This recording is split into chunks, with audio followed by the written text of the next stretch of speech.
Hello, I'm Dr. Glenn Shepard. I'd like to share with you a movement I have been working on now for probably 30 years or so.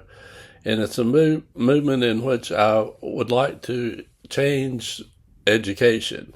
I've been in education for over 50 years as a teacher and instructional designer uh, and a professor of instructional design now for 20 or more years. And I have discovered some realities of the educational system that makes me realize that no wonder we're not doing well. We have 70 years of schools that have been failing. Okay, look back over the last, I'm over 70 myself. Okay, so I've been around and I've seen it, and you've seen it. Year after year, reading and writing math scores keep going down or stay the same. They don't improve much at all. And why is that? Why can't we fix it? Why do we have all this technology and data and information, but we can't fix the problem? Okay. There's got to be a reason for that, and the reason has to do with we're using the wrong approach. We're using an approach that works for adults, but not for children. Okay, the needs of children are much different than the needs of adults, and when we try to treat children like adults, then we're going to fail. We're going to fail every time, and that's why we keep failing. Children do not have the same needs, and they do not learn the same way, or they do not need to learn the same things that adults necessarily need to learn. Our educational system is set up for white male adults to do well in, but children are not all white. None of them actually white male adults. Okay, and so we have to completely change the education for young children. I'd say young children up to through middle grades. In the high school, you can get more into subject matter approaches and whatnot, but we need a learner-centered approach, putting students first and putting their needs first. Okay? And one of the needs of children is to be able to be free. They need freedom. They need not only to have political freedom and that sort of thing, they need to be able to make decisions for themselves. So they need guidance with that. They need to be taught how to be free. They need to be taught how to be self-responsible, to be self-disciplined.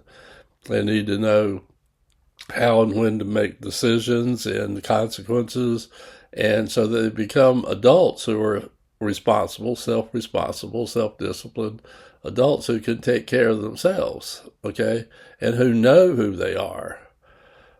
Right now, there's a lot of children that are influenced by so many factors in our society, influencers, and some very good, some very bad, though, influences, and they need that sort of ability to decide for themselves how, when to learn.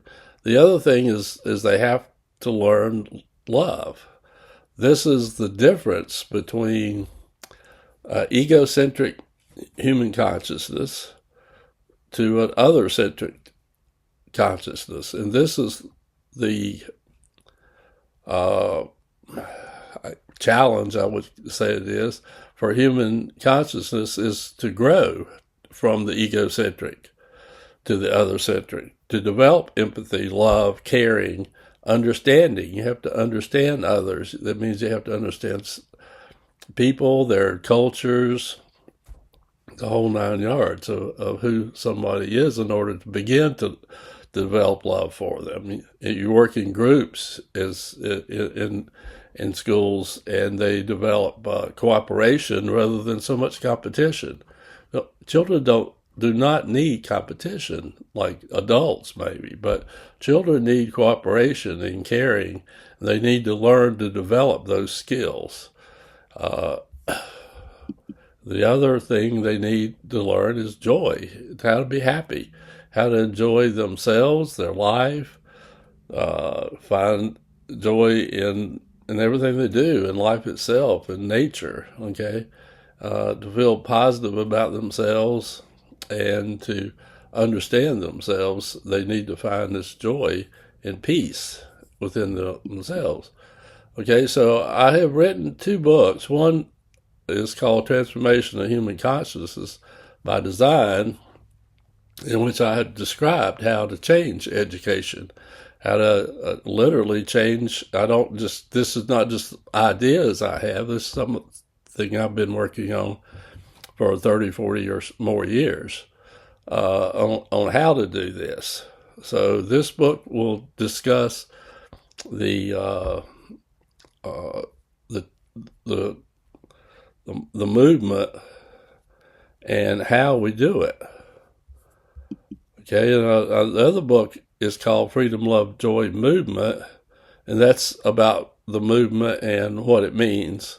And again, examples of how we can make changes to our educational system and to our society.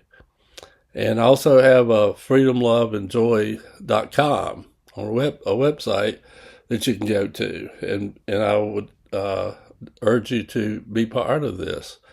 Be part of the Freedom, Love, Joy movement. And I